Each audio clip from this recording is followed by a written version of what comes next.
दोस्तों, यह कहानी जोंग नाम के आदमी के साथ शुरुआत हुआ था। गरीब के साथ साथ एक हारा हुआ इंसान जिसके पास पैसे की कमी होने की वजह से उसकी बीवी तक ने उसे डाइवोर्स दे दिया था। जोंग के पास अब अपनी बीमार मॉम की इलाज करवाने तक के पैसे नहीं बचे हुए थे। वो इतना ज्यादा कर्ज में डूब गया था कि वो चाहे कितना भी कर ले लेकिन अपने कर्ज को कभी नहीं चुका सकता था। और ऐसे सिचुएशन में जब उसके पास कोई भी रास्ता नहीं बचा हुआ था तब किसी ने उसे डेथ गेम खेलने का लालच दिया। तकरीबन 500 लोग इस गेम को खेलने के लिए आए हुए थे। उस गेम में एक रोबोट थी। जो भी इंसान जरा सा भी अपनी जगह से हिलता था वो रोबोट अपने मोशन डिटेक्टर से चुनकर मार देती थी। जोंग ने अपनी जान बचाने के लिए और यहाँ पर सरवाइव करने के लिए एक बूढ़े कैंसर वाले आदमी को धोखा देकर अपनी जान बचाई और आखिरकार उसने यह गेम जीत चुका था और यहाँ से निकल भी गया था। लेकिन उसके दिल में जो दुख बैठ गया था वो यह था कि वो 500 में से सिर्फ एक था जो इस गेम को जीत कर निकला था। बाकी के सारे उस गेम के दौरान अपनी जान से हाथ धो बैठे थे। इस गेम को जीतने के बाद उसके हाथ बहुत सारे पैसे लगे हुए थे लेकिन उसने उन पैसों को देखना तो दूर की बात है, उसने उन्हें हाथ तक नहीं लगाया था क्योंकि उसे रिग्रेट था इस चीज का कि वो उसी की वजह से उस गेम में सारे लोग मारे गए। हालांकि इस गेम को उसने नहीं बनाया था। फिर एक अनजान आदमी उसे एक हॉस्पिटल में बुलाता है। वहाँ आते ही जोंग हैरान हो जाता है कि ये तो वही कैंसर वाला बूढ़ा आदमी था जो गेम में हार गया था, जिसे मार दिया गया होगा। लेकिन यहाँ तो वो जीवित अपने बेड पर आराम से पड़ा हुआ है। यहाँ इसके जरिए उसे घिनौनी सच्चाई यह पता चला कि लोग बस अपने एंटरटेनमेंट के लिए इस गेम में लोगों को मरवा देते थे। ये जो बूढ़ा कैंसर पेशेंट था उसकी लाइफ काफी बोर हो चुकी थी और अपनी लाइफ में थोड़ा मजा लाने के लिए ये डेथ गेम को बनाया था। जोंग को उस बूढ़े आदमी की बेरहमी पर काफी ज्यादा गुस्सा आया और अब उसने ठान लिया था कि वो इस गेम को बंद करवा कर ही रहेगा। उसके बाद हम मिले थे जुनहू से एक पुलिस ऑफिसर जिसका भाई पुलिस से कुछ फ्रॉड करके अपना घर छोड़कर भाग चुका था। अपने भाई को ढूंढते हुए जुनहू को उसके रूम से एक गेम वाला कार्ड मिला था। इन्वेस्टिगेशन करते हुए जुनहू जोंग तक पहुंचा और उसे पता चला कि वो गेम में जाने वाला है और उसका पीछा करते हुए वो भी किसी भी तरह करके गेम में घुस गया। वो गेम में पार्टिसिपेट नहीं करने आया हुआ था, इसीलिए वो उस गेम में से एक वर्कर को मारकर उसका ड्रेस चेंज कर लिया था। वहाँ उस गेम में जाने के बाद उसे इस गेम में होने वाले जुल्म के बारे में पता चला था और उसने इस गेम के खिलाफ बहुत सारे इन्फॉर्मेशन इकट्ठे किए थे और उस आइलैंड से भागने में कामयाब भी हो चुका था। उसने उन सारे सबूतों को पुलिस को सेंड भी किए थे लेकिन वहाँ पर सिग्नल्स न होने की वजह से जुनहू की भेजे हुए कोई भी संदेश पुलिस को रिसीव नहीं हुआ था और वो जुनहू फ्रंटमैन के हाथों पकड़ा भी गया था। फ्रंटमैन वो आदमी है जो इस गेम को खिलाता है और यहाँ पर हमें यह पता चला था कि असल में जुनहू का भाई ही फ्रंटमैन था। उसने जुनहू को अपना चेहरा दिखाते हुए अपने भाई को गोली मार दी, जिसके बाद उन्हें लगा कि जुनहू मर चुका है, इसीलिए उसे उठाकर समुद्र में फेंक दिया। और यहीं पर इस कहानी का पहली सीजन का रिकैप खत्म होता है और अगले सीजन की कहानी यहीं से कंटिन्यू हो रही है। सबवे स्टेशन पर हमें जोंग को दिखाया जाता है जो वो अपनी बेटी से मिलने के लिए जा रहा है। ट्रेन से उतरते ही उसने वहीं पर दो आदमियों को देखता है। उन दोनों में एक आदमी वही आदमी था जिसने जोंग को गेम वाली कार्ड दिया था। ये देखकर वो समझ गया था कि अब वो लोग दोबारा से उस गेम को फिर से खेलने के लिए इकट्ठा कर रहे हैं और अब वो इन्हें इनके बुरे इरादों में कामयाब नहीं होने देने वाला। वो भागते हुए उस आदमी तक पहुंचने की कोशिश तो करता है लेकिन उसने थोड़ी देर कर दिया था और वो आदमी वहां से जा चुका था। जोंग ने उस आदमी के हाथ से कार्ड को छीन लिया जो वो आदमी उसे कार्ड देकर गया था और फौरन उस नंबर पर कॉल मिलाई। कॉल रिसीव होते ही जोंग उस फ्रंटमैन को धमकी देता है कि जो तुम चाहते हो वो मैं तुम्हें उसमें कामयाब नहीं होने देने वाला। मैं इस बार इस गेम को चलने नहीं देने वाला। उसकी गलतियों को सुनकर उल्टा फ्रंटमैन ही उसे धमकियां देने लगा। वो उससे कहता है कि तुम जाकर अपनी बेटी से मिलो, तुम इन मामले में ना ही पड़ो तो अच्छा रहेगा। जोंग समझ गया था कि फ्रंटमैन और उसके लोग आज भी किसी तरह उस पर नजर गड़ाए हुए थे लेकिन अब तक ये सब कैसे हो सकता था।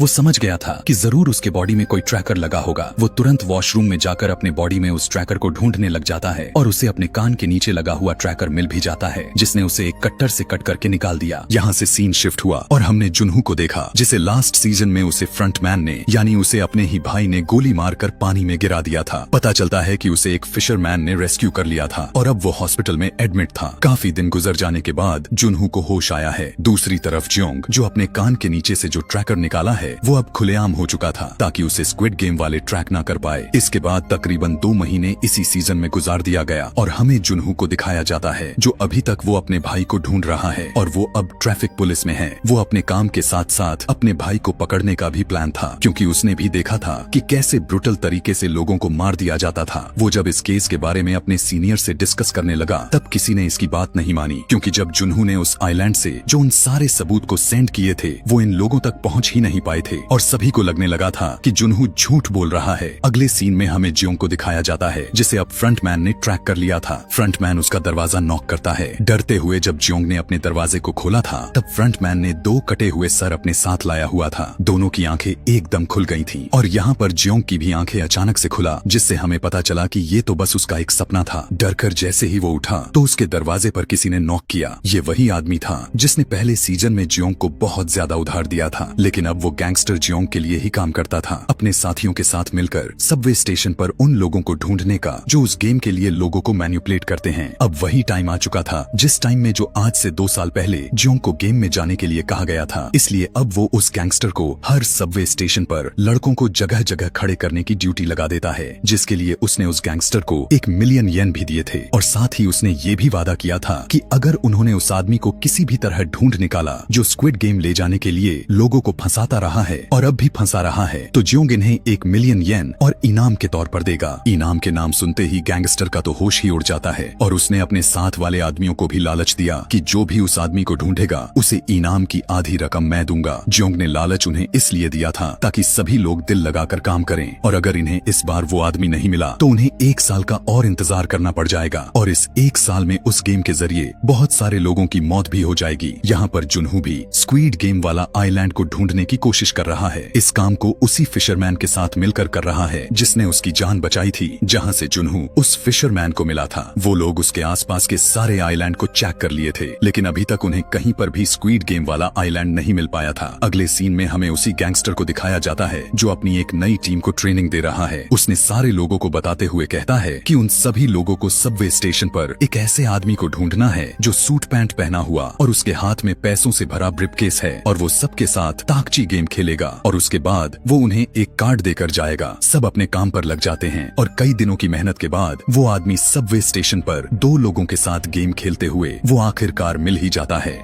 वो उसकी लोकेशन अपने बॉस जियोंग के पास भेज देता है और खुद भी उसका पीछा करना स्टार्ट कर देते हैं। फिर एक दिन कन्वेंस स्टोर पर जाकर बहुत सारा ब्रेड्स और लकी ड्रॉ कार्ड्स खरीदकर भीख मांगने वाले लोगों के पास जाता है। इन भीख मांगने वाले लोगों के सामने उसने 2 चॉइसेस रखा, एक ब्रेड और एक लकी ड्रॉ। लगभग सभी लोगों ने लकी ड्रॉ को ही चुनाव किया, लेकिन उसमें कोई भी नहीं जीत पाया। इसके बाद उस आदमी ने सारे ब्रेड्स को जमीन पर फेंक कर उस पर कूद कूद कर उसे कुचलने लग गया और कहने लग गया कि ये खाना मैंने नहीं बल्कि तुम सभी ने वेस्ट किया है। ये आदमी इस तरह से करके सब लोगों का माइंड तैयार कर रहा था और पता कर रहा था कि कितने लोग लालची हैं ताकि वो अगली बार से वो इन्हें अपने गेम में फंसा सके। यहीं पर जियोंग के साथी भी मौजूद थे और वो उसका लोकेशन जियोंग के पास भेज देते हैं। अब जियोंग गाड़ी चला रहा था तो उसे पता ही नहीं चलता कि उसने सिग्नल तोड़ दिया है और ऐसे ट्रैफिक पुलिस उसे रोक कर उससे पूछताछ करने लगती है। उस समय ट्रैफिक पुलिस जुनहू ही था और उसने नोटिस किया कि जियोंग की बर्ताव कुछ अलग ही लग रहा है, क्योंकि चालान काटने पर उसने कुछ बोला ही नहीं बल्कि उसने तुरंत अपना चालान कटवाकर वहाँ से आगे बढ़ने की कोशिश की, जैसे वो बहुत ही ज्यादा जल्दी में हो या कोई जुर्म करके भाग रहा हो। इसीलिए जुनहू जल्दी से जियोंग की गाड़ी से उसका नंबर निकाल ली तो उसे जियोंग का नाम जाना पहचाना लगने लगा और उसे याद आया कि वो जियोंग को ही फॉलो करते हुए तो उसने पिछली बार उस गेम के अंदर पहुंचा था। यहीं से अब जुनहू जियोंग का एड्रेस भी पता कर लिया। अगले सीन में हम देखते हैं गैंगस्टर और उसके साथी को जो स्क्विड गेम वाला आदमी मिल गया था वो जियोंग को आने से पहले ही उसको पकड़ने का फैसला करते हैं और वो दोनों आपस में डिसाइड करते हैं कि इनाम की रकम आधी आधी कर लेंगे। जब तक वो दोनों उस आदमी को मारने के लिए उसके करीब गए तब वो उस आदमी का शिकार हो गए और जियोंग जब तक यहाँ पर पहुंचा तब उसे सड़क पर लगा हुआ खून दिखाई दिया और अब वो समझ गया था कि अब वो दोनों यानी उसके लोग उस आदमी के हाथों मारे जा चुके हैं। हम देखते हैं कि वो आदमी ऊपर से जियोंग पर नजर रख रहा था। जियोंग को वहाँ से जाने के बाद जब वो कमरे में आया तब पता चला कि वो जियोंग के आदमियों को बंदी बनाया हुआ है। वो इनके साथ भी डेथ गेम खेलता है क्योंकि उसे भी डेथ गेम खेलने में मजा आता था। यहाँ पर तो बच्चों वाली गेम थी स्टोन पेपर सीजर, लेकिन उसने एक शर्त रखी थी जो जिसने भी हारा वो मारा जाएगा। ऐसे ही जब उनका एक साथी हार जाता है तो ये आदमी उसे अपने गन से गोली मारकर उसकी जान ले लेता है और फिर दूसरे आदमी से जियोंग का एड्रेस पूछता है। जुनहू का एड्रेस पता करते ही वो आदमी उसे वहाँ पर छोड़कर चला गया। यहाँ पर जब जियोंग अपने घर पहुँचता है तब वो आदमी पहले से ही उसके घर में छुपा बैठा था। वो उसे मार भी सकता था, लेकिन जैसा हमने देखा कि उस आदमी को डेथ गेम खेलने में बहुत मजा आता था, वो अब जियोंग के साथ डेथ गेम खेलने का फैसला कर लेता है। गेम खेलने से पहले उसने जियोंग को बताया कि मैं पहले स्क्विड गेम में डेड बॉडीज उठाने का काम करता था, लेकिन वो बहुत बोरिंग था। मुझे लोगों को मारने में मजा आता था, इसीलिए मैंने फ्रंटमैन से अपनी जॉब चेंज करने के लिए रिक्वेस्ट किया और उसके बदले में पता है फ्रंटमैन मुझे कौन सा टास्क दिया? उसने मेरे ही डैड को मारने के लिए कहा और बिना कुछ सोचे समझे मैंने गन उठाकर उन्हें मार दिया, जिसके बाद फ्रंटमैन ने मुझे ये गन दी और अब मैं किसी को भी मार सकता हूँ। जोंग उस पर ज्यादा सीरियस ना लेते हुए उसे कहता है कि तुम बस मुझे फ्रंटमैन का एड्रेस दो, जिससे वो मिलकर इस गेम को बंद करने का प्लान रखता है। लेकिन ये बात सुनकर वो आदमी हंसने लगा और बोला, ठीक है चलो पहले एक गेम खेलते हैं। देखो तुम्हारे सामने एक गन है और इसमें सिर्फ एक ही बुलेट है और 5 खाली हैं। बारी बारी एक दूसरे को शूट करते हैं, जो हारा वो मारा जाएगा और अगर मैं हारा तो तुम्हें मेरी पॉकेट से फ्रंटमैन का एड्रेस मिल जाएगा। जोंग बिना डरे हुए उस गन को उठा चुका था, क्योंकि उसके मरने का डर आज से 2 साल पहले ही स्क्विड गेम में ही खत्म हो गया था। बारी बारी से उन्होंने अपने ऊपर शूट किया, लेकिन आखिरी बार उस आदमी पर ही आ जाता है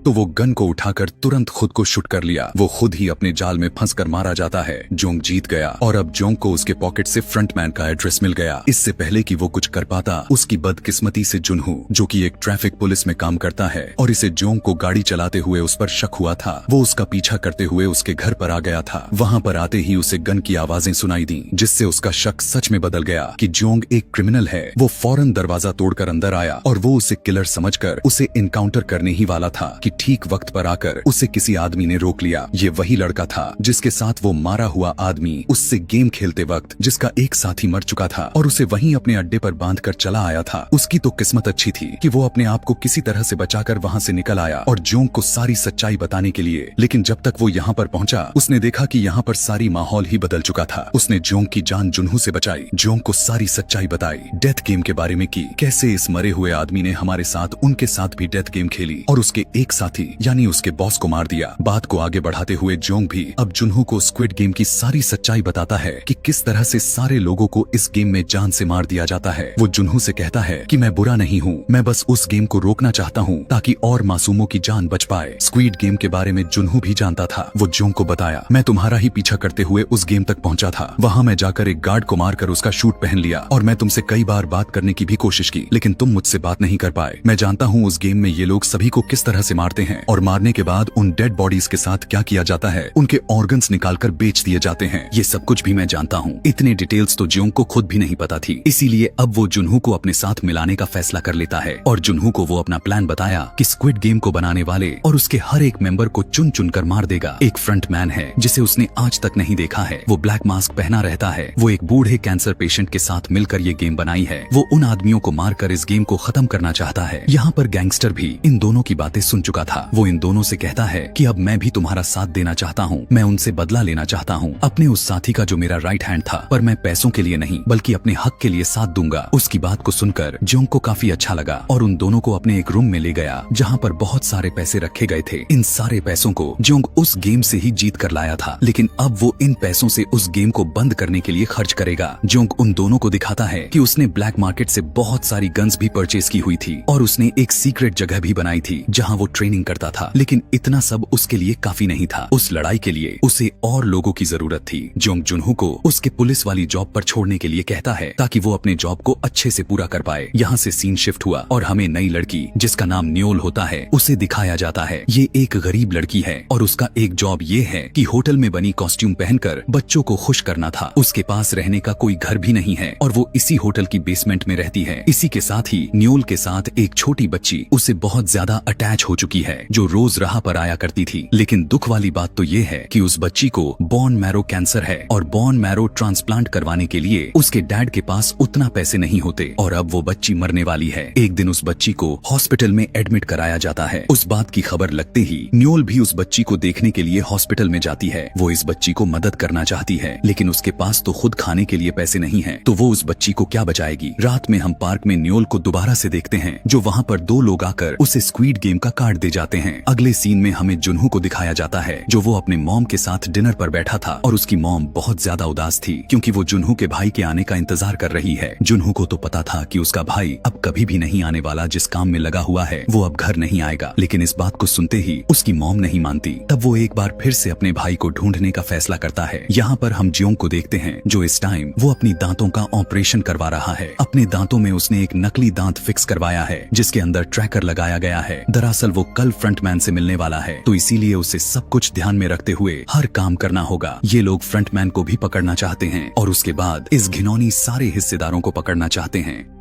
पता चला है कि वो गैंगस्टर जो इनके ग्रुप में हैं, वो अपने जरिए बड़े बड़े कमांडोज को जोंग के ग्रुप में शामिल कर दिया है। इन कमांडर्स के लिए कुछ भी सही गलत नहीं, ये लोग सिर्फ पैसों के लिए काम करते हैं। वहीं दूसरी तरफ हमें पता चलता है कि न्योल को भी वो स्क्विड गेम वाले लेकर जा रहे थे। न्योल उनके साथ तो जाती है, लेकिन गेमर के तौर पर नहीं, बल्कि सिक्योरिटी गार्ड के तौर पर हायर किया गया था। अब जुनहू फाइनली जोंग को लेकर उस जगह पर आ गया है जो उस आदमी के जेब से इन्हें फ्रंटमैन का एड्रेस मिला था। ये एक क्लब का एड्रेस था। जुनहू अंदर जाने से मना कर देता है क्योंकि उस आइलैंड पर फ्रंटमैन ने जुनहू को देख लिया था और अगर वो अंदर गया तो वो पहचान में आ जाएगा और इसका मिशन खराब भी हो सकती है। इन्होंने अब जुनहू को गाड़ी में ही छोड़कर अंदर जाने लगते हैं। ये लोग अब जैसे ही अंदर गए तब जुनहू ने बाहर नोटिस किया कि जो गार्ड्स जो स्क्वीड गेम वाले यूनिफॉर्म पहने हुए थे और वो इस पार्टी के अंदर चले जाते हैं और इससे जुनहू समझ जाता है कि अभी तक फ्रंटमैन अंदर नहीं आया। शायद ये दोनों अंदर की सिक्योरिटी चेक करने के लिए आए हैं। अब यही बात कि फ्रंटमैन अंदर नहीं है जुनहू अपने साथी को बताना चाहता था, लेकिन अंदर जाने पर जुनहू ने देखा कि जोंग को फ्रंटमैन के लोग दूसरे दरवाजे से उसे कहीं ले जा चुके थे। जोंग के मुंह में लगे ट्रैकर को मदद से इन लोगों ने उस गाड़ी को ट्रैक कर लिया जिसके अंदर वो लोग जोंग को बैठाए हुए थे। जुनहू और उसके आदमी जोंग का पीछा करने लगे और सही मौका देखकर उसके ऊपर गोलियों से फायर करके फ्रंटमैन को किडनैप करना चाहते थे, लेकिन फ्रंटमैन उस गाड़ी में था ही नहीं, बल्कि उस गाड़ी में लगे हुए एक डिवाइस की मदद से फ्रंटमैन जोंग से बातें कर रहा था और ट्रैकर के जरिए आने वाली आवाजों से जुनहू को लग रहा था कि फ्रंटमैन और जोंग उसी गाड़ी में हैं। ये बात जोंग अपने साथियों को बता भी नहीं पाया कि गाड़ी के अंदर फ्रंट नहीं है। वो कॉल के जरिए ही फ्रंटमैन से बात करते हुए उसे किसी तरह मनाने की कोशिश करता है कि तुम इस गेम को बंद कर दो, मासूमों को मारना बंद करो प्लीज। तब फ्रंटमैन का जवाब होता है कि मैं किसी को जबरदस्ती इस गेम में इन्वॉल्व नहीं करता, सबके सब अपने आप और पैसों के लालच में आते हैं। फ्रंटमैन ने बहुत ही बदतमीजी से बोलता है कि मैं तो एक सोशल वर्क कर रहा हूँ। उसकी इस बात को सुनकर जोंग को गुस्सा आ गया और उसने बोला कि तुम्हारे काम को कैसे सोशल वर्क कहा जा सकता है, तुम लोगों की मजबूरियों का फायदा उठाकर उनकी जान ले लेते हो। ऐसी बात सुनकर फ्रंट ने बोला, अरे मेरी बात सुनो, जो लोग इस गेम को खेलने के लिए मानते हैं वो पहले से ही अपने लाइफ में हार चुके होते हैं। वो सभी इस दुनिया के लिए किसी गंदगी से कम नहीं और मैं उसी गंदगी को खत्म करने में लगा हुआ हूँ और उससे बाकी लोग एंटरटेन हो रहे हैं, तो इसमें बुराई क्या है। दूसरी तरफ हमें दिखाया जाता है कि फ्रंटमैन के स्नाइपर्स जुनहू और उसके सभी साथियों की गाड़ियां पंक्चर कर चुके थे ताकि वो लोग आगे उसे फॉलो न कर पाए। इस चीज के बारे में जब उसे पता चलता है तब जल्दी से जोंग इस गाड़ी से बाहर निकलने के लिए ड्राइवर को शूट करने की कोशिश करता है, लेकिन उसे पता चला कि ये गाड़ी तो पूरी तरह से बुलेट प्रूफ है। साथ ही ड्राइवर ने भी बुलेट प्रूफ कपड़े पहन रखे होते हैं और वो अब इस गाड़ी में फंस चुका है। यह जानने के बाद जोंग एकदम से दंग रह जाता है और अब उसके दिमाग में एक नई खिचड़ी बनने लगी थी। अब वो पता नहीं क्या सोचकर उसने फ्रंटमैन से इस गेम में दोबारा से हिस्सा लेने के लिए कहता है, क्योंकि अब उसे लगता है कि वो अकेले ही उस गेम में जाकर उस गेम को रोक सकता है। अब यहाँ पर वही बात हो गई थी जो आदमी कुछ दिनों से इस गेम को पूरी तरह से रोकने की बात कर रहा था। अब वही इस गेम को दोबारा से खेले तो ट्विस्ट तो आने ही वाली है, तो इसीलिए फ्रंटमैन ने उसे इस गेम में दोबारा से इन्वॉल्व कर लिया और अब उसे बेहोश करके ये लोग स्क्वीड गेम के अंदर ले गए। जुनहू फौरन उनका पीछा करने के लिए बोट के अंदर एक ट्रैकर लगा लेता है और उसी फिशरमैन के जरिए उन आइलैंड को ढूंढने के लिए निकल जाता है जहाँ पर वो सभी जोंग को लेकर जा रहे थे। अब जोंग की आंख दोबारा से स्क्विड गेम के बेड पर खुलता है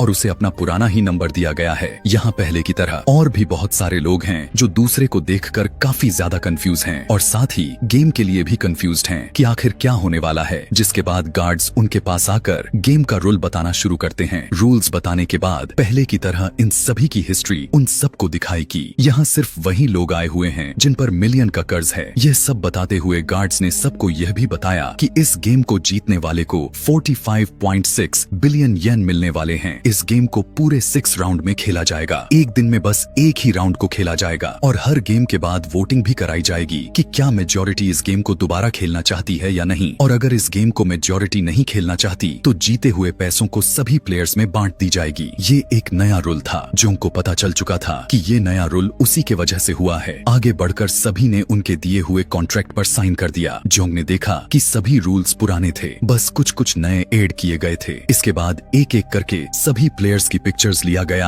इस गेम को खेलने के लिए। वहीं पर एक फेमस रैपर भी आया हुआ था जिसे देखकर सभी हैरान थे, उसके साथ पिक्चर लेना चाहते थे। तब उसने सबसे वादा किया कि वो यहाँ से बाहर जाते ही वो सबको एक एक करके पिक्चर्स देगा। जोंग को यहाँ पर पता चलता है कि उसका दोस्त भी इस गेम में हिस्सा लिया था और ये लोग लगभग 3 साल बाद मिल रहे थे। जोंग को गायब होने की वजह से उसका ये दोस्त बहुत ज्यादा नाराज था। पूछने पर जोंग उससे कहता है कि मैं बाहर जाकर सब कुछ सच सच बता दूंगा, लेकिन तुम इस जगह पर फंस चुके हो, तुम्हें यहाँ नहीं आना चाहिए था, और अगर तुम्हें अपनी जान प्यारी है तो मैं जिस तरह से कहूँ ठीक वैसा ही करना है। और अब गेम भी शुरू होने वाली थी। सभी लोग बाहर ग्राउंड पर चले गए। ये वही वाला पुराना ग्राउंड था। जोंग समझ गया था कि ये गेम भी पुराने ही वाली है। दूसरी तरफ जुनहू को दिखाया जाता है जो जोंग की ट्रैकर को ट्रैक करते हुए उस आइलैंड तक पहुँच गया था, लेकिन यहाँ पर उन्हें कोई भी ऐसी फैसिलिटी नहीं नजर आई जिसमें गेम खेली जा रही हो। ट्रैकर को ट्रैक करते हुए वे सभी एक फिशरमैन तक पहुंचते हैं और देखा गया कि जोंग का ट्रैकर यहाँ उस फिशरमैन के चारे में पड़ा हुआ था। यह देखते हुए वे सभी उस फिशर को ही मारना शुरू कर दिया और उससे पूछने लगे इस ट्रैकर के बारे में। जवाब में फिशरमैन ने कहा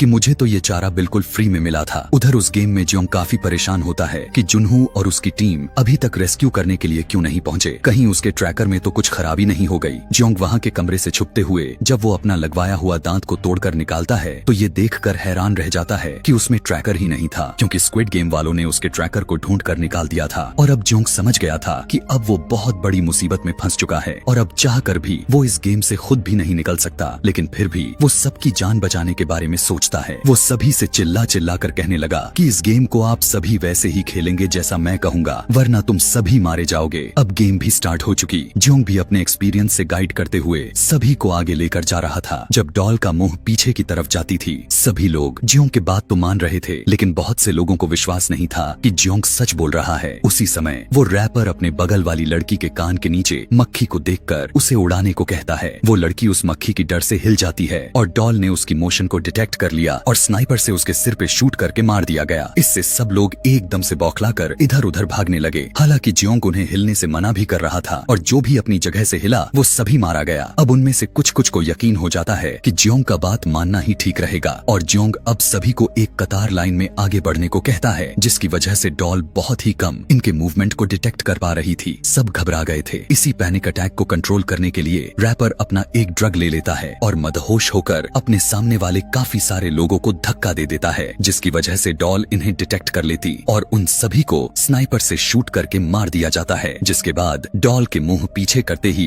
ये सभी रेसिंग लाइन की तरफ भागते हैं। बहुत सारे लोगों ने तो उस लाइन को क्रॉस कर लिया था, लेकिन यहाँ पर एक आदमी ने जोंग से हेल्प मांगना शुरू कर देता है, क्योंकि यहाँ के लोगों ने उसे मारने के लिए उसके पैर पर गोली मारी थी, मगर वो बच गया था। कैट नाम की एक प्लेयर और जोंग उसे अपना सहारा देते हुए उसे लाइन तो क्रॉस करवा लेते हैं, लेकिन उसकी बुरी किस्मत वहाँ की एक स्नाइपर ने उसके सर पर शूट करके उसकी जानें ले ली। और ये स्नाइपर कोई और नहीं बल्कि न्योल ही थी। उसकी इस हरकत से सारे गार्ड को गुस्सा आया था। यहाँ का कोई भी गार्ड्स किसी भी प्लेयर के सर पर गोली नहीं मारता था। सर पर गोली मारने से लोगों की बॉडी ऑर्गन्स जल्द ही डैमेज हो जाते हैं, जिनको किसी तरह करके स्क्विड गेम वाले को बेचना पड़ जाता था। अगले सीन में जुनहू को दिखाया जाता है। वो अब काफी परेशान हो चुका है कि वो जोंग को कहाँ और किस जगह ढूंढेगा। उसे लगने लग गया था कि यहाँ की करीबी कोई भी आइलैंड पे गेम वाले फैसिलिटी नहीं होगी, क्योंकि इस जगह पर गेम वालों ने उसे खुद ट्रैक के जरिए फंसाया था। अब ये यहाँ से निकलने का प्लान कर लेते हैं, क्योंकि यहाँ पर तूफान भी आने वाली थी। यहाँ दोबारा से हमें सारे प्लेयर को दिखाया जाता है। गेम में होने वाले मौत से सारे प्लेयर्स बहुत ही ज्यादा घबराए हुए थे। अब जैसे ही गार्ड्स इनके रूम में आते हैं तो सभी प्लेयर्स और भी ज्यादा डर जाते हैं और इनसे माफी मांगते हुए कहने लगते हैं कि प्लीज हमारी जान बख्श दो। लेकिन गार्ड्स तो उन्हें इस गेम के नए रूल बताने के लिए आए थे। गार्ड ने उन्हें बताया कि 500 में से इस गेम के बाद सिर्फ 365 लोग बचे हुए हैं। वो सभी को ऊपर पिगी बॉक्स की तरफ देखने के लिए कहता है, जिसमें बहुत सारे पैसे भरना स्टार्ट हो जाता है। गार्ड बताता है कि यहाँ पर एक वोटिंग होने वाली है और अगर सब लोग यहाँ से जाने के लिए फैसला करेंगे तो सभी लोगों को इस पैसे को सभी लोगों में डिवाइड कर दिया जाएगा। अब गार्ड्स ने इनके जीते हुए अमाउंट के बारे में बताया।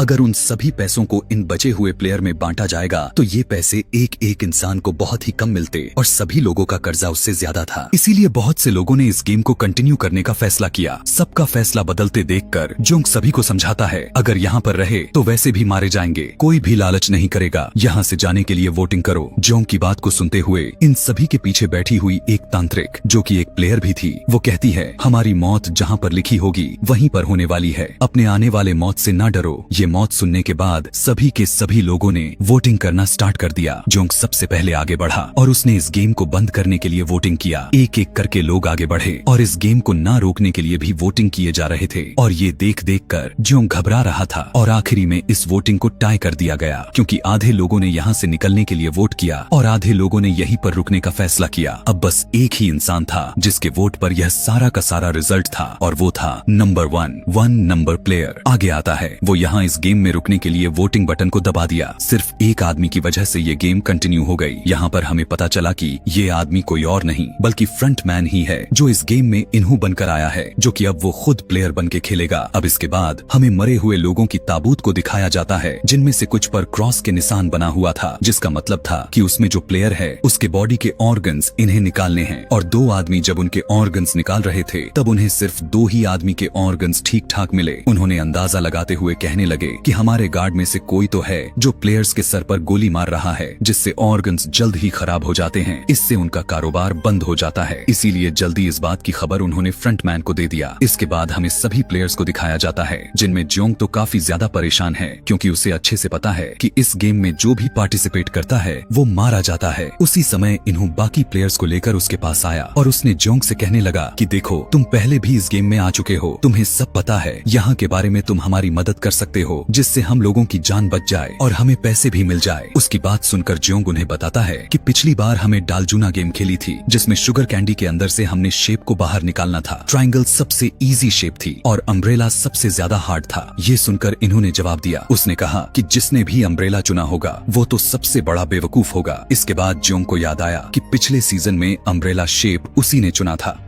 खैर सभी लोग यहाँ से चले गए और अकेले में इन्होंने जोंग से सवाल किया कि तुम दोबारा इधर क्यों आए हो, तुम्हारे पास तो बहुत पैसा है। उसकी बात सुनकर जोंग बहुत दुखी के साथ बोला कि वो सारा पैसा मेरा नहीं बल्कि मरे हुए लोगों का था और ऐसे में जब हम इन पैसों को जीतेंगे वो भी मरे हुए लोगों के ही होंगे। इन्हों मुझसे कहता है कि तुम ज्यादा मत सोचो। उसकी बात सुनकर जोंग उसी पर भड़क गया और उससे कहने लगा कि तुम चाहते तो इस गेम को यहीं पर रोक सकते थे, तुमने आखिर ये गेम क्यों नहीं रोका। उसने जवाब दिया क्योंकि यहाँ पर बहुत से ऐसे प्लेयर्स हैं जो यहाँ पर गेम को खेल कर पैसे कमाना चाहते हैं। सबका कर्ज उन पैसों से ज्यादा था जो हमने कल जीते थे। उनकी बात को रोकते हुए जोंग का दोस्त उससे कहता है चलो ठीक है, अब कुछ नहीं होने वाला, इसीलिए अब हमें एक नई स्ट्रेटजी प्लान करना चाहिए अगली गेम्स के लिए ताकि ज्यादा से ज्यादा लोगों की जान बचा पाए। दूसरी तरफ हम देखते हैं कि इधर भी बहस हो रही थी। यहाँ पर जैक नाम का एक यूट्यूबर था, साथ ही साथ वो डिजिटल करेंसी को भी डील करता था और उसके काम में बहुत से लोगों के इन्वेस्टमेंट थी जिसमें वो रैपर थॉमस भी शामिल था, लेकिन उसके सारे के सारे पैसे डूब गए थे। अब अपना पैसा उससे लेने के लिए थॉमस और उसका दूसरा साथी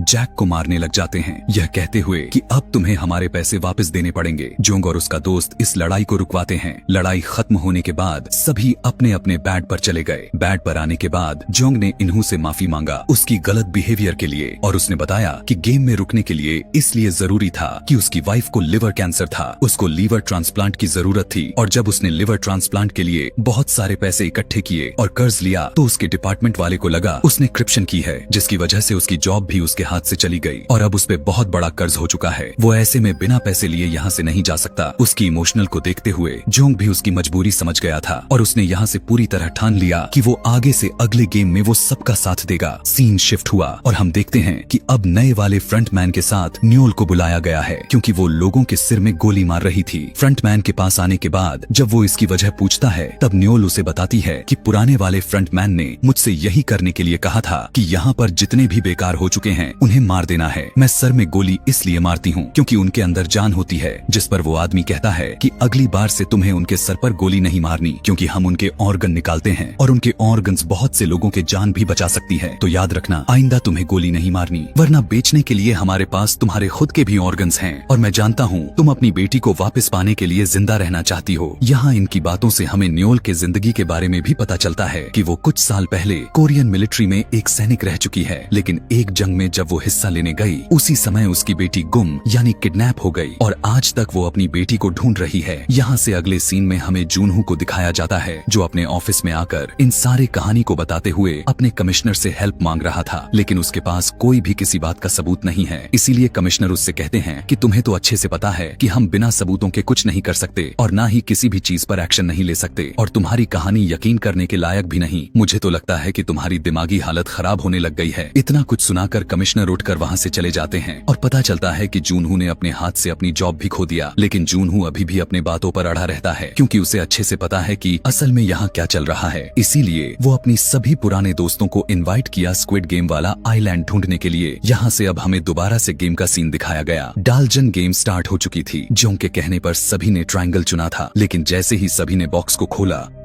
तो सबने देखा कि एक ट्रायंगल के अंदर बहुत सारे छोटे छोटे ट्रायंगल्स थे। ये देखकर सभी डर गए और जोंग पर गुस्सा दिखाना शुरू कर दिए और जोंग भी डर गया और अचानक से उसकी आंख खुल गई, जहां पर हमें पता चला ये कि सिर्फ उसका एक बुरा सपना था। खैर अब सभी समय पर उठ भी चुके थे। दूसरी गेम का टाइम भी हो चुका था। इन्हें अब एक नए ग्राउंड में लेकर आया जाता है, जहाँ आकर जोंग काफी ज्यादा हैरान परेशान के साथ सोचने लगता है कि यहाँ तो सब कुछ बदला हुआ है, क्योंकि उसने पिछले गेम में यह गेम बिल्कुल भी नहीं खेला था। जब बाकी के सभी लोग इस गेम के बारे में जोंग से पूछते हैं तो वो बताता है कि ये कोई नई गेम है और मुझे इसके बारे में नहीं पता। ये सुनते ही सभी उस पर भड़क गए। यहाँ पर अब इन सभी को एक 5-5 लोगों की टीम बनाने को कहा जाता है। डैनी जो कि प्रेग्नेंट थी और वो जैक की गर्लफ्रेंड भी थी। जैक उसके पास आकर उससे कहता है कि तुम मेरी टीम में आ जाओ, लेकिन डैनी मना कर देती है और अब उसे जैक के साथ नहीं रहना था। वो अब जोंग के टीम में चली गई थी और उसने उससे कहा कि प्लीज आप लोग मुझे अपनी टीम में ले लें, क्योंकि मैं प्रेग्नेंट हूँ और मुझे कोई भी अपनी टीम में नहीं ले रहा। ये सभी मानकर उसे ले लेते हैं और इस सब की एक टीम बन जाती है। अब हमें दूसरी टीम को दिखाया गया जिसमें कैट मैडी और 2 माँ बेटा पार्क और गायोंग थे। उसी समय जबरदस्ती वो तांत्रिक वाली औरत आकर इनके ग्रुप में शामिल हो जाती है। सारे लोगों की टीम बन जाने के बाद इन्हें बताया गया कि सारे टीम के पैर आपस में बांध दिए जाएंगे और इन्हें गोल वाली सर्कल में एक साथ घूमना होगा। हर 5 मीटर के बाद एक गेम को खिलाया जाएगा, जिस गेम को खेलते हुए इन्हें आगे बढ़ना है और दिए हुए टाइम के अंदर उन्हें अपना सर्कल को पूरा भी करना है। गेम के नाम सुनते ही इन सभी लोगों ने आपस में कोऑर्डिनेट किया और जो गेम में अच्छा था उसे उस गेम की खेलने के लिए जिम्मेदारी दी गई। गेम को स्टार्ट कर दिया जाता है और पहले 2 टीम्स को खेलने के लिए उतारा जाता है। पहली टीम ताकची को बहुत अच्छे से खेलती है और तेजी से आगे बढ़ती है, लेकिन वो स्टोन को स्टोन से मारने में सफल नहीं हो पाए और जब एक साथ ये लोग उसे लेने के लिए आगे बढ़े तो नीचे गिर गए। टाइम अब खराब होता जा रहा था। खैर वो इस राउंड को भी पार करके आगे चले गए। अगला गेम यह था कि अगर एक लट्टू को नीचे जमीन पर नचा दिया तो सफल हो जाएंगे। पहले राउंड में तो इनका एक टीम मेंबर नहीं कर पाया, लेकिन कोशिश करने के बाद उसने ठीक से कर लिया। जबकि दूसरी टीम में वो तो अभी अपनी पहली राउंड में फंसी हुई थी, जिससे वक्त भी खत्म हो गया और स्क्विड गेम वालों ने उन्हें गोली मारकर मौत की नींद सुला दिया। और वो भी टीम जिसने अपना पूरे राउंड को कंप्लीट कर चुके थे, लेकिन वो भी टाइम पे अपने सर्कल तक नहीं पहुंच पाए और ऐसे में उन्हें भी गोलियां मारकर उनकी जानें ले ली गई। यह देखकर सभी लोग बहुत ज्यादा डर गए, घबरा गए, जिसके बाद सभी मरे हुए लोगों की लाशें उठाई जा रही थी। उसमें से एक प्लेयर अभी भी जिंदा था, उसे भी उठाकर कॉफिन में रख दिया और उसके कॉफिन पर क्रॉस का निशान बना दिया गया। लेकिन यहाँ पर न्योल आकर कॉफिन में जिंदा हुए आदमी के सर में गोली मारकर इसकी जान ले ली। ये चीज फ्रंटमैन ने भी देख ली थी और उसकी हरकत से फ्रंटमैन के साथ उसके सारे गार्ड्स भी गुस्से में आ चुके थे। खैर अब अगली टीम की बारी आ गई। ये कैट की टीम थी। कैट ने यहाँ सभी को संभालते हुए आगे बढ़ने लगी। पहले गेम में इन्हें ताकची गेम खेलना था, जो वो लड़की पहली बार में उस कार्ड को घुमा नहीं पाई थी। तब कैट ने उस कार्ड के उल्टा पकड़ने को कहा और इस तरह पहली बारी में उसने अपने कार्ड को सीधा घुमा दिया था, जिसके बाद ये लोग आगे बढ़े। आगे इन्हें स्टोन से स्टोन को मारना था। वो लड़का भी पहली बार में स्टोन से स्टोन पर हिट नहीं कर पाता। कैट यहाँ पर सभी को एक कदम आगे बढ़ने के लिए कहती है और ये सभी दोबारा से उस स्टोन को लेकर पीछे की तरफ आते हैं। उस लड़के की मॉम उसे कहती है कि बेटा तुम उस आदमी को याद करो जिसने तुम्हारे सारे पैसों को लूट लिए हैं। याद आते ही उस लड़के को इतना गुस्सा आया कि उसने अपने स्टोन से उस नीचे वाले स्टोन को नीचे गिराकर ये राउंड भी जीत लिया। ये लोग दोबारा से आगे बढ़े। इस बार इन्हें 5 डाइस को एक साथ में उठाकर साथ में ही कैच करना था। गैंग पहली बार में नहीं कर पाई, लेकिन इस बार उसके बेटे ने उसे हौसला दिया और उसने कहा कि माँ तुम उस लड़की को याद करो जिसकी वजह से डैड तुम्हें छोड़कर चले गए थे। ये सोचते ही उसने गुस्से में 5 डाइस को उछालकर कैच कर लिया और जल्द ही ये लोग भी इस राउंड को कंप्लीट करके आगे चले गए। अब अगली बारी तांत्रिक की थी। उसे लट्टू को घुमाना था, लेकिन वो ये नहीं कर पा रही थी। एक बार नहीं बल्कि कई बार वो फेल हो जा रही थी। वो रोने लगती है। वो कहती है कि अब हम सब मारे जाएंगे। उसका हौसला टूटते हुए देखकर कैट उसे काफी जोर जोर से थप्पड़ जड़ती है और लट्टू उसके आंख के करीब करते हुए कहती है, अगर तुमने ये नहीं किया तो मैं तुम्हें मार दूंगी। उसकी बात को सुन लड़की डर गई और लट्टू को तेजी से लपेट कर घुमाया और फाइनली ये लोग उस राउंड को भी जीत गए। अगले राउंड में पॉम्पम को अपने पैर से उछालना था और इस काम को कैट को करना था, इसीलिए उसने सभी का मुंह दूसरी तरफ करवा दिया और बड़ी ही आसानी से उस पॉम्पम को 5 बार उछालकर इस गेम को जीत लिया और फाइनली अपने टाइम को खत्म होने से पहले ही पूरा सर्कल कंप्लीट कर लिया। उनकी इस जीत से सभी लोग इस तरह से खुश हो गए थे जैसे कि सभी लोग जीत चुके हों, लेकिन दूसरी वाली टीम जो वक्त पे गेम को नहीं जीत पाई, उन्हें गोलियों से मारकर मौत का नींद सुला दिया गया। फिर इसी तरह से गेम आगे की तरफ बढ़ती रही। कोई टीम जीती और कोई अपने जान से हाथ धो बैठे और अब सबसे लास्ट में जोंग की टीम की बारी आती है। उन्होंने साथ वाले टीम को हौसला बढ़ाया और गेम की तरफ बढ़ चले। पहला गेम डैनी ने खेला, दूसरा गेम जोंग के दोस्त ने खेला, तीसरा गेम खेला उसके ग्रुप में आए हुए ली ने, जिसने पहले ही बारी में 5 डाइस को उठाकर अपने हाथ में कैच कर लिया था और उसने बताया कि वो इस गेम में एक्सपर्ट है क्योंकि वो बचपन में अपने बहनों के साथ में खेलता आ रहा है। अब चौथा गेम इन्हू को खेलना था, उसे लट्टू को घुमाना था। पहले तो वो उस लट्टू को नचा घुमा नहीं पा रहा था और वो आगे जाकर उस लट्टू को उठाते हैं। दूसरी बार जब वो करने लगता है तो वो जानबूझकर वो अपने लट्टू को पीछे की तरफ फेंक देता है। उसकी ये चाल किसी को समझ नहीं आ रही थी कि ये क्या कर रहा है। खैर उन्होंने उस लट्टू को वापस लेकर आए और अब इन्हू ने ऐसा ड्रामा करने लगा कि जैसे वो अपने हारने से बहुत ही ज्यादा परेशान है, वो अपने आप को मारने लगा। तब जोंग ने उसे समझाया कि देखो तुम याद करो कि ये बचपन में कैसे घुमाते थे, जिसके बाद इस बार इन्हू ने लट्टू को घुमाने में कामयाब हो गया। अगली बारी जोंग की थी, उसे पॉम्पम को 5 बार पैर से हिट करते हुए पूरा करना था। 4 बार तो उसने आसानी से कर लिया, लेकिन 5वीं बार में पॉम्पम आगे की तरफ बढ़ा। इससे पहले कि वो जमीन से टकराता, इन्हू ने जोंग की पैर आगे करके ये गेम जितवा दिया। वो लोग समय से पहले जीतकर बहुत ही ज्यादा खुश हुए, लेकिन उनके साथ वाले टीम वक्त से पहले गेम को पूरा नहीं कर पाए और इस तरह से उस ये मारी गई। ये देखकर जोंग को काफी दुख हुआ, जिसके बाद ये सभी बेड वाले रूम में वापस आ गए। उन्हें जिंदा देखकर वहाँ के बहुत से लोग इसलिए नाराज थे क्योंकि उन्हें लग रहा था कि अब जीते हुए पैसे डिवाइड हो जाएंगे। उसी समय गार्ड्स भी बेडरूम में आ गए। गार्ड्स ने इन्हें इस गेम को जीतने वाले मनी को दिखाया और उन्होंने बताया कि इस बार 110 लोग मरे हैं और अब सिर्फ 255 लोग ही बाकी रह गए हैं और अब हर जीतने वाले प्लेयर्स के पास अब 78 मिलियन येन आ सकता है और अब इस बार दोबारा से वोटिंग होगी। अगर लोग इस गेम को बंद करने के लिए वोट करेंगे तो इन सारे पैसों को सभी प्लेयर्स में डिवाइड कर दिए जाएंगे। बहुत से लोगों को यह पैसे बहुत ही कम लग रहे थे। जोंग ने अपनी टीम से कहता है, तुम लोग गेम को बंद करने के लिए वोट करना, तुम लोगों को जितने पैसे चाहिए मैं यहाँ से निकलकर तुम्हें दे दूंगा। जोंग की बात को उसकी टीम ने मान लिया और अब इन्होंने वोट किया। गेम को बंद करने के लिए दूसरी बारी पार्क की थी। पार्क की मॉम ने अपने बेटे से कहती है कि तुम गेम को बंद करने के लिए वोट करोगे। देखो हम दोनों के पैसे बहुत ज्यादा हो रहे हैं और तुम्हारे कर्जे भी उतर जाएंगे। लेकिन पार्क ने इस गेम को कंटिन्यू रखने के लिए फैसला करता है क्योंकि पार्क का कर्ज उस पैसे से कई ज्यादा था और उसने अपने मॉम को अपने कर्जे के बारे में कुछ भी नहीं बताया था। वोटिंग आगे की तरफ बढ़ती चली गई। आगे देखने को मिला कि बहुत सारे लोगों ने गेम को कंटिन्यू रखने के लिए वोट किया है। ये देखते हुए जोंग के साथ साथ इन्हू भी लोगों पर भड़क उठा और कहने लगे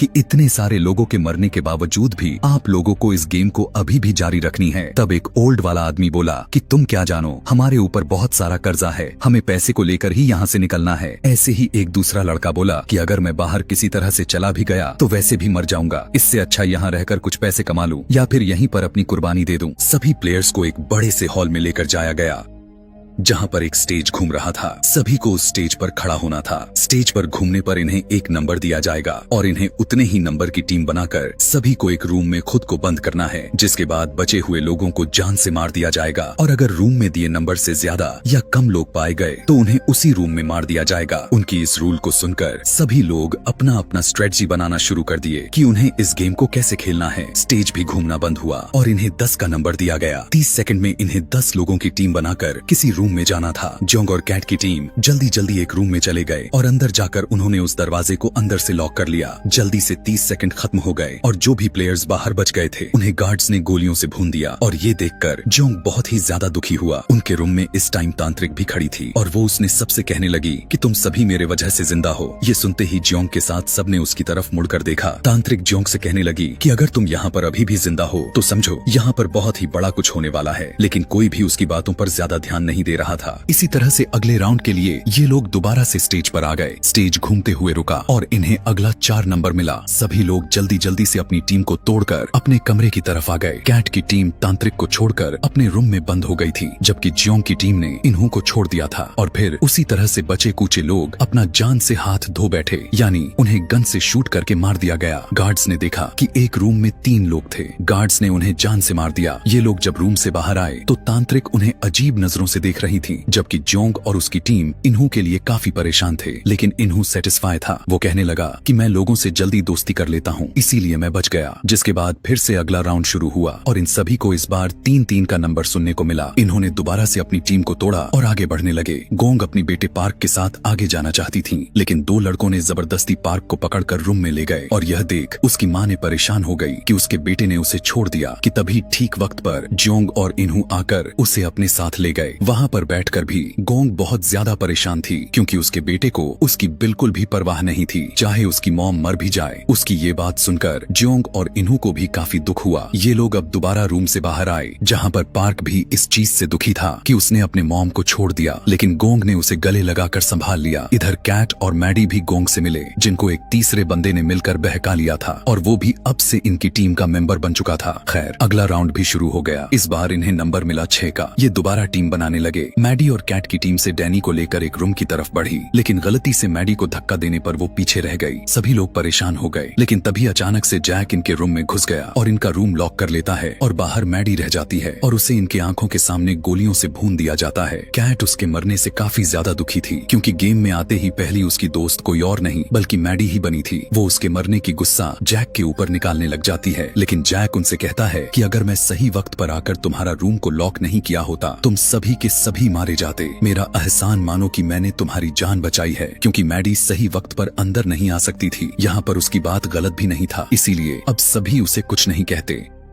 और अब फिर से अगला राउंड को स्टार्ट कर दिया जाता है। इन्हों जियोंग से कहता है कि अब गेम वाले 2 का नंबर चुनेंगे, क्योंकि यहाँ पर बचे हुए प्लेयर्स 126 हैं और यहाँ का कमरा सिर्फ 50 ही है। इन्हों के कहने के मुताबिक 2 नंबर ही मिला। सब 2-2 का टीम बनाकर अंदर की तरफ जाना शुरू किए। इन्हों और जैंग जिस कमरे में गए, वहाँ पर एक और प्लेयर घुस गया था। ये लोग अब 3 हो गए थे। अगर उन्हें गार्ड्स देख लेते तो इन्हें मार देते, इसीलिए इन्होंने अपनी जान बचाने के लिए उस प्लेयर का गर्दन को पकड़कर उसे मार दिया। उसे ऐसा करते हुए जैंग भी घबरा गया। वो अब जान चुका था कि इन्हों बहुत ही ज्यादा खतरनाक है। गेम को खत्म कर दिया गया था और सभी बचे हुए प्लेयर्स अपने बेड वाले रूम में आ चुके थे। उधर दिखाया गया कि मरे हुए लोगों को कॉफिन के अंदर डाला जा रहा था, और जो लोग पूरी तरह से मर चुके थे, जिनके ऑर्गन नहीं निकाले जा सकते थे, उनको जला दिया गया और बाकी के जीवित लोगों के ऑर्गन्स निकाले गए। सीन कटने के बाद हमें बोट पर जुन्हो को दिखाया जाता है, जो वो अपनी ड्रोन की हेल्प से सही आइलैंड को ढूंढने की कोशिश कर रहा था। यहाँ पर फिशरमैन उसे कहता है कि अब हम बस उसी आइलैंड को ढूंढेंगे जिनको हमने पहले नहीं ढूंढा। उसकी इस बात को जुन्हू मान जाता है और ये लोग ड्रोन के जरिए एक ऐसे आइलैंड को देखते हैं जहाँ पर एक छोटा सा गेट बना हुआ था। जुन्हू समझ गया था कि जरूर इस गेट के नीचे ही उस गेम के फैसिलिटी मौजूद होगी। उसने फौरन अपने आदमियों को वहाँ पर चेक करने के लिए भेजा, और जैसे ही उसकी टीम ने उस कैप को हटाया तो वहाँ पर एक बहुत ही बड़ा ब्लास्ट हुआ, जिससे उसकी बहुत सारी टीम मारी गई। इस चीज ने उन्हें बहुत ही बड़ा झटका दिया था। वो जान गया था कि ये षड्यंत्र किसी और का नहीं बल्कि उन्हीं गेम वालों की है, क्योंकि वो इन पर शुरू से ध्यान दे रहे हैं। आगे हमें दोबारा से गेम का सीन दिखाया जाता है, जहाँ पर सभी प्लेयर्स गेम्स के बारे में बातें कर रहे थे। तांत्रिक आकर कैट की टीम से कहती है, तुमने मुझे अपनी टीम से निकाला था ना, देखो अब मैं तुम्हें श्राप देती हूँ, तुम सब भी मैडी की तरह मारे जाओगे। ये सुनकर ग्यांग बोली, तुम्हारी बातों से कुछ नहीं होगा। यहाँ अब जैक भी डैनी के पास आया। डैनी के बच्चे को अपनाना चाहता था। तब वो डैनी से कहा कि देखो डैनी, हम अब इस गेम को बंद करने के लिए वोट करेंगे और इसके बाद हम यहाँ से निकल जाएंगे। हम दोनों के पैसों को स्टॉक में इन्वेस्ट करके एक अच्छी जिंदगी गुजारेंगे। ये सुनकर डैनी को गुस्सा आ गया और उससे कहने लगी कि तुम आज भी मेरे पास मेरे लिए नहीं बल्कि मेरे पैसे के लिए आए हो। तुम अपने पैसों का चाहे जो कुछ भी करो, मैं अपने पैसों से अपने बच्चे को पाल सकती हूँ। ये कहकर वो वहाँ से चली गई। जबकि दूसरी तरफ हमें इन्हों और जियोंग को दिखाया गया, जिन्होंने ने गेम बंद करने वाले लोगों को गिन लिया था। गेम बंद करने वाले लोग अभी भी कम थे और गेम को कंटिन्यू करने वाले लोग ज्यादा थे। जियोंग सिचुएशन को देखते हुए कहता है कि हमें लोगों से बात करनी चाहिए और इस गेम को बंद करने के लिए कहना चाहिए, जिस पर इन्हों उसे समझाता है, देखो हम इस तरह नहीं कर सकते। ऐसे में वो लोग जो इस गेम को जारी रखना चाहते हैं वो उल्टा भड़क जाएंगे और गेम से पहले ही यहाँ लड़ाई हो जाएगी। सभी लोग एक दूसरे को मारने लग जाएंगे और गेम वाले भी तो यही चाहते हैं। अब जबकि वोटिंग का भी टाइम आ गया था, गार्ड्स ने इन सभी लोगों को बताया कि अब बचे हुए प्लेयर्स सिर्फ 100 ही रह गए हैं और अगर यहाँ से बचे हुए सारे लोग जाना चाहते हैं तो उन हर एक प्लेयर को 365 मिलियन येन मिलेंगे, जो सबके लिए लगभग काफी थे। वोटिंग स्टार्ट हो गई। इस बार वोटिंग काफी क्रिटिकल थी क्योंकि जितने लोग यहाँ से निकलने के लिए वोट कर रहे थे उतने ही लालची लोग ये गेम खेलने के लिए वोट किए जा रहे थे। दिखाया जाता है कि तांत्रिक के कहने पर एक लड़की ने गेम को कंटिन्यू रखने के लिए वोट की है, जिससे गेम में खेलने वाले लोग ज्यादा हो गए हैं। लेकिन अच्छी बात तो यह थी कि अभी इन्हू का वोट बचा हुआ था। सभी उससे देखकर डर गए और सबसे ज्यादा डरा हुआ था जैंग, क्योंकि जैंग ने उस रूम में एक आदमी को मारने के बाद वो ये बात जोंग को बताने लगा।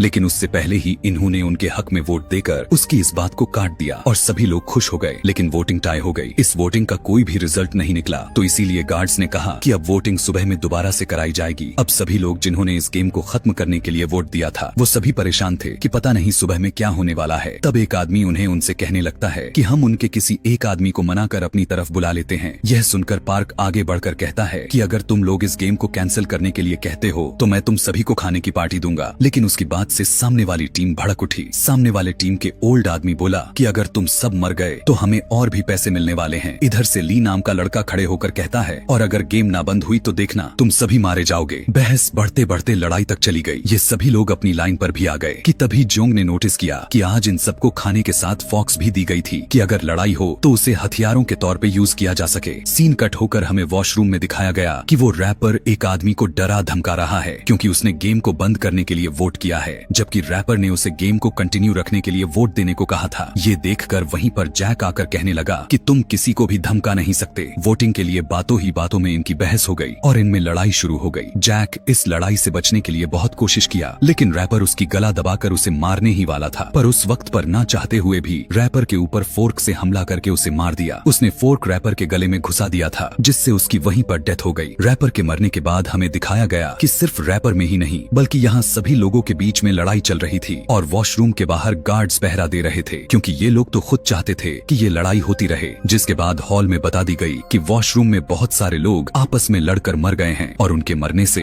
इनके अमाउंट में और भी पैसे को डाल दिया गया। ये करने के बाद बचे हुए प्लेयर्स वापस आए और इन्होंने बताया कि कैसे वॉशरूम में वोटिंग को लेकर लड़ाई हो गई थी। यहाँ से सीन शिफ्ट हुआ और हमें जुन्हू के बोट को दिखाया जाता है, जिसमें एक आदमी की तबीयत काफी खराब हो रही थी। वो उल्टी करने के लिए जब बाहर आया तो उसने देखा कि फिशरमैन, जिसे जुन्हू अपना साथी समझ रहा है, वहीं उसके सिस्टम से छेड़छाड़ कर रहा था और यहाँ पर हमें पता चला कि दरअसल वो भी गेम वालों का ही मेंबर है। अब जब फिशरमैन को पता चला कि जुन्हू के एक गार्ड ने उसे देख लिया है, तब वो उस गार्ड को उठाकर पानी में ही फेंक देता है। इतनी देर में जुन्हू शोर को सुनकर बाहर आया। तब फिशरमैन बहाना बनाना शुरू किया, कहा कि यहाँ की सभी चीजें खुली हुई थीं, इसीलिए मैं उसे देखने के लिए आया हूँ। यहाँ पर एक फ्लैशबैक से हमें यह पता चला कि एक आदमी यानी इन्हू ने ही इस आदमी को यहाँ पर भेजा था, उसके भाई यानी जुन्हू को उससे दूर रखने के लिए और साथ ही साथ जुन्हू का ख्याल भी रखने के लिए। यहाँ गेम में हम देखते हैं कि ये सभी प्लेयर्स अपने अपने लोगों को गिन रहे हैं कि वॉशरूम में लोगों के मरने से वोटिंग पर कितना असर पड़ा है। इन्हें पता चला कि गेम को कंटिन्यू रखने वाले 2 लोग मारे गए थे। जोंग का टीम का एक प्लेयर मरा था। अगर सुबह होती तो ये लोग जीत जाते, लेकिन जोंग जानता था कि वोटिंग अब ऐसे नहीं होने वाली। रात में ये लोग जरूर किसी न किसी को मारने वाले हैं। सीन कट होकर दूसरी तरफ हमें गार्ड्स को दिखाया गया, जो इस समय वो अपने इलीगल बिजनेस में लगे होते हैं, जो पानी के रास्ते ऑर्गन्स लेकर यहाँ से निकल रहे हैं ताकि ऑर्गन्स को अच्छे दामों में बेचा जा सके। यहाँ पर दिखाया जाता है कि कुछ गार्ड्स को ब्लैक मास्क में तैयार किया जाता है, मतलब कि यहाँ पर एक नई गेम होने वाली थी, यानी ये गेम मर्डर की गेम है। अंदर यही बात जोंग ने भी सभी टीम मेंबर्स को बता दिया कि जरूर गार्ड्स या फिर ये लोग आज रात हमें मारने की कोशिश करेंगे। ऐसा पहले भी हो चुका है। ये सुनकर सभी लोग घबरा गए। जोंग सभी लोगों से कहता है कि अगर हमें अपनी जान बचानी है तो हमें गेम मेंबर्स को ही मार देना चाहिए, लेकिन ये इतना आसान नहीं होने वाला था। तब जोंग कहता है कि अगर हम चाहे तो कर सकते हैं। ऊपर वाले फ्लोर्स में वो अथॉरिटीज रहती है, गार्ड्स को मारकर उनसे गन को छीन लेंगे और वहाँ जाकर अथॉरिटीज को मार देंगे ताकि ये गेम ही बंद हो जाए। तब इन्हों बोला ये बहुत खतरनाक रास्ता है, ऐसे में हमारे बहुत से लोग मारे जाएंगे। जिस पर जोंग कहता है हमारे लोगों के मरने के बहुत कम चांसेस हैं, क्योंकि गेम वालों को बिल्कुल भी अंदाजा नहीं है कि हम हम उनके अथॉरिटीज के ऊपर हमला करने वाले हैं। ये सुनकर इन्हू अजीब नजरों से उसे देखकर बोला, हाँ सच में उन्हें अंदाजा नहीं है। फिर सीन कट हुआ और हमें आधी रात का सीन दिखाया गया। जोंग और उसके बहुत सारे साथी बेड्स के नीचे छुप गए थे क्योंकि वो जानते थे कि अब जो लड़ाई होने वाली है उसमें बहुत से लोग मारे जाएंगे। उनके टीम के ज्यादा लोग इसलिए छुप गए ताकि वो लोग नजरों में ना आए और उन्हें कोई मार ना पाए। जोंग ये भी जानता था कि गार्ड्स ज्यादा लोग को मारना नहीं चाहते क्योंकि अगर ज्यादा लोग मर गए तो उनकी गेम में मजा ही नहीं रहेगा। इसीलिए जब गेम जारी रखने वाली टीम ने जोंग की टीम पर हमला किया और कुछ ही लोगों को मारा, तब वहाँ पर फौरन ही गार्ड्स भी इस लड़ाई को रोकने के लिए आ गए। गार्ड्स अब यहाँ गिरे हुए लोगों को चेक करने लगे कि क्या वो सच में मर चुके हैं। इन्हीं लोगों में जिंदा जोंग की टीम भी छुपी हुई थी जो अचानक से गार्ड्स को पकड़कर उनकी गन्स छीनने में कामयाब हो जाते हैं। दरअसल ये सब उनका प्लान था कि वो लोग मरने का ड्रामा करेंगे और गार्ड्स जब उनके करीब आएंगे तो उनका गन्स को छीनकर और इसी गन्स से जाकर वो अथॉरिटीज पर हमला करेंगे। ये देखते हुए और भी गार्ड्स वहाँ पर आ गए। अपने गार्ड्स को रेस्क्यू करने के लिए आए थे। जोंग की जान बचाने के लिए इन्होंने ही अपने ही गार्ड्स की गन लेकर उन्हें मारने लगा क्योंकि वो किसी प्लेयर्स के शक में नहीं आना चाहता था कि वो खुद ही अथॉरिटी है। ये चीज देखते हुए नए वाले फ्रंटमैन ने सभी गार्ड्स को वापस आने का आदेश दिया। सभी यहाँ से बाहर भागने लगे, लेकिन एक गार्ड के बाहर जाने से पहले वो दरवाजा बंद हो गया और गार्ड ने अपने आप को सरेंडर भी कर दिया। लेकिन जोंग ने उस गार्ड को नहीं मारा। जोंग का एक आदमी दूसरी टीम के लोगों को मारना चाहता था जिन्होंने उनके टीम पर हमला किया था, लेकिन यहाँ पर जोंग उसे रोक देता है और कहता है कि हम उन्हें नहीं मारेंगे। लेकिन वो आदमी कहता है कि हमें उन्हें मार देना चाहिए, वो पैसों के पीछे भागने वाले दरिंदे हैं। तब जोंग कहता है, देखो अगर हमने उन्हें मार दिया तो उनमें और हम में कोई भी फर्क नहीं रह जाएगा। वैसे भी हमने ये हथियार इन लोगों को मारने के लिए नहीं लिया है, हमने ये हथियार इसलिए लिया है ताकि उन लोगों को मारा जा सके जो हमें यहाँ पर लाए हैं, जिन्होंने ये घिनौनी गेम को बनाया है। खैर अब जंग का समय शुरू हो चुका था, अब इन्हें आगे बढ़ना था। जैंग इन सभी को समझाने लगा कि देखो हमें अभी लड़ना पड़ेगा, क्या पता इसके बाद हमें वो काम मिले या ना मिले, यही मौका है। यहाँ से लोग आगे बढ़े। पार्क भी इस जंग में उनका साथ देना चाहता था, लेकिन उसकी माँ ने उसे ऐसा करने से मना कर दिया। बहुत से लोग जंग के लिए आगे बढ़े। इन्होंने गार्ड्स को गन्स को उठाया और कैट ने उन सभी को गन्स को चलाना सिखाई क्योंकि वो पहले मिलिट्री में रह चुकी थी। सब कुछ रेडी करने के बाद जोंग ने उस गार्ड का मास्क उतरवाया और उसने देखा कि वो तो एक छोटा सा बच्चा था। ये देखने के बाद जोंग उस गार्ड से उसके बॉस के पास लेकर चलने को कहता है और वो गार्ड डर कर रास्ता बताने लगा। जैसे ही ये सभी बेडरूम से बाहर निकले तो बहुत सारे गार्ड्स ने इनके ऊपर हमला करना शुरू कर दिया और इन्होंने भी जवाबी में फायरिंग करना शुरू कर दी और यहाँ पर ताबड़तोड़ फाइट चलने लग गया था। बहुत सारे गार्ड्स इनके गोलियों से मारे जा रहे थे और वो सभी धीरे धीरे आगे बढ़ रहे थे। यहाँ पर कैट ने एक बहुत ही बढ़िया काम किया कि यहाँ की जितने भी कैमरास थे उन्हें गोलियों से मारकर फोड़ दिया ताकि कोई उन्हें देख ना सके। फाइनली अब ये लोग कंट्रोल रूम तक पहुँच गए थे। गार्ड जोंग को बताया कि इस कंट्रोल रूम को मास्क के जरिए ही खोला जा सकता है। उसने जैसे ही अपना मास्क दिया तो पीछे उसे फ्रंटमैन दिख गया। उसे देखते ही उसकी जान निकल गई। फ्रंटमैन जो इस समय प्लेयर बना हुआ था यानी इन्हू, इससे पहले कि ये सभी कंट्रोल रूम तक पहुँच पाते गार्ड्स ने दोबारा से इनके ऊपर गोलियां बरसानी शुरू कर दी। ये लोग अब जवाब में गोलियां भी नहीं बरसा सकते थे क्योंकि अब इनके मैगजीन्स खत्म हो चुकी थी। यहाँ पर जोंग उस लड़के का मास्क लेकर कंट्रोल रूम को ओपन कर चुका था और वो जैंग को लेकर आगे बढ़ने लगा और आगे बढ़ते बढ़ते हुए वहाँ की खबर उन गार्ड्स की वॉकी टॉकी से इन्हू को दे रहा था। अंदर जाते ही जोंग और जैंग ने वहाँ के गार्ड्स को मारना शुरू कर दिया और आगे बढ़ने लगे। लेकिन यहाँ पर सीसीटीवी कैमरास लगे हुए थे और ब्लैक मास्क ने उन दोनों को अंदर आता हुआ देख लिया और उन्हें रोकने के लिए अपने गार्ड्स की पूरी टीम को भेज दी। यहाँ दूसरी तरफ इन लोगों के ऊपर अभी भी गार्ड्स गोलियां बरसाए जा रहे हैं और इनकी एक एक गोली अब खत्म हो चुकी है। यहाँ पर जोंग और जैंग के पास भी बहुत सारे गार्ड्स आ चुके थे। अब वो उन्हें ओवर पावर कर सकते थे, इसीलिए उसने फौरन इन्हू को अंदर आने को कहा। लेकिन इन्हू ने बताया कि मेरे पास गोलियां नहीं बची हैं। उसने उससे कहा कि जाओ बेड वाले कमरे से मैगजीन्स लेकर आओ। गार्ड्स के पास जो एक्स्ट्रा बचे होते हैं। जोंग के कहने पर अब उसे यह काम करना पड़ा। अब इन्हू के आने में तो देर थी और इधर जोंग को अपने बचाव के लिए अब उसे भी गोलियां कम पड़ने लग गई थी। तब जैंग ने उसे कवर दिया। वो ऊपर से गार्ड्स को मारता था और जितने गार्ड्स को इन लोगों ने यहाँ पर मारा था जोंग उनके पास बचे वाले मैगजीन्स को लेकर आया। यहाँ पर ली वापस हॉल में आ चुका। तब उसने यहाँ पर मौजूद गार्ड्स की मैगजीन्स को इकट्ठा करना शुरू कर दिया। पार्क ने भी इस काम में उसकी मदद करना शुरू कर दी। दूसरी तरफ हम देखते हैं कि जोंग ने भी गार्ड्स की मैगजीन्स को लेकर दोबारा से हमला करना शुरू कर दिया है। तब सिचुएशन को खराब देखकर इन्हू जोंग के पास आया और वो जोंग को डिस्ट्रैक्ट करने के लिए कहा कि मैंने बाहर एक नक्शा देखा था, मुझे लगता है कि कंट्रोल रूम जाने का पीछे से भी एक रास्ता है, मैं वहाँ पर जाकर तुम्हें कवर देता हूँ और तुम वहाँ से कंट्रोल रूम में जाओ। जुंग उसकी बात मानकर उसे वहाँ पर जाने के लिए कहा और उसके बहकावे में आकर उसे अपनी आखिरी मैगजीन भी दे दिया। यहाँ पर हम देखते हैं कि ली ने जैसे उन सभी मैगजीन्स को लेकर ऊपर जाने लगा, तब उसे गोलियों की आवाज ने उसे काफी बुरी तरह से डरा दिया। वॉकी टॉकी के जरिए कैट उसे ऊपर की तरफ बुला रही थी, लेकिन अब वो डर कर वॉकी टॉकी को नीचे फेंक दिया क्योंकि ऊपर जाने का उसके अंदर हिम्मत नहीं रहा। ये सुनकर कैट ली को गालियां देती है और खुद मैगजीन्स लेने के लिए नीचे जाने का फैसला करती है। इधर दोबारा से इन्हू को दिखाया गया जो पीछे की रास्ते में चला गया था, लेकिन अब उसे एक नया कवर लेने की जरूरत थी। उसने वॉकी टॉकी से ऐसे एक्टिंग करके जोंग को मैसेज दिया कि जैसे वो गार्ड के हमले में घायल हो गया हो। उसने यहाँ पर जख्मी आदमी की आवाज भी जोंग को सुनाई। जब जोंग को सच में लगने लगा कि वो बहुत ज्यादा जख्मी है और फिर इन्होंने उसके साथ वाले प्लेयर को भी गोली मारकर उसकी जान ले ली। ये सब वॉकी टॉकी से जोंग सुन रहा था और अब जोंग को ऐसा लगता है कि जैसे इन्हू मारा गया हो और इस चीज से वो बहुत ज्यादा दुखी हो जाता है। वो तो इन्हू को अपना दोस्त समझ रहा था, लेकिन वो ये बिल्कुल भी नहीं जानता था कि इन्हू ने ही इस गेम में सारा षड्यंत्र रचा हुआ है। अंदर कैट जो अब मैगजीन्स लेकर बाहर की तरफ बढ़ रही थी, लेकिन उसके रूम में भी बहुत सारे गार्ड्स आ जाते हैं। पहले तो कैट ने इनके ऊपर भी हमला करने का फैसला किया, लेकिन पार्क की मॉम ने उसे रोक लिया और कहा कि तुम इन्हें नहीं मारो। पता नहीं क्यों कैट ने उसकी बात मान ली। इधर कैट के सही वक्त पर न पहुंचने की वजह से सभी लोग अब सरेंडर करने की पोजीशन पर आ चुके थे, क्योंकि वहां गार्ड्स बहुत सारे हो चुके थे और वो लोग अब लड़ भी नहीं सकते थे। इसी तरह गार्ड्स ने सामने आकर एक एक करके सभी प्लेयर्स को मार दिया। सीन कट होकर हमें दिखाया गया कि जोंग और जैंग ने भी सरेंडर कर दिया था, क्योंकि उनके पास भी लड़ने के लिए गोलियां नहीं बची हुई थीं। और अब उनके सामने आया फ्रंटमैन यानी इन्हू, जो उससे पूछता है जोंग तुम्हें तो यहाँ दोबारा से आकर काफी मजा आया होगा, है ना? लेकिन जो तुमने यहाँ पर किया वो सब अच्छा नहीं किया और इसकी सजा तुम्हें बहुत ही दर्दनाक मिलने वाली है। जिसके बाद वो उसके सर पर गन पॉइंट तो करता है, लेकिन उसकी जगह पर उसके दोस्त यानी जैंग को मार देता है ताकि उसके दिल में दर्द बढ़ जाए। अपने फ्रेंड को मरता हुआ देख जोंग बहुत जोर से चिल्लाया और उसे दबोच लिया गया और यहीं पर ये सीजन खत्म हो गया। बहुत सारे रहस्यमय के साथ ये कहानी यहीं पर खत्म होती है। क्या जुनहू यानी फ्रंटमैन का भाई अपने भाई को आखिर ढूंढ पाएगा या नहीं, और जोंग के साथ ये लोग क्या करने वाले हैं, इन सब के बारे में हमें इस कहानी के नेक्स्ट पार्ट में पता चलने वाली है। Thanks for watching.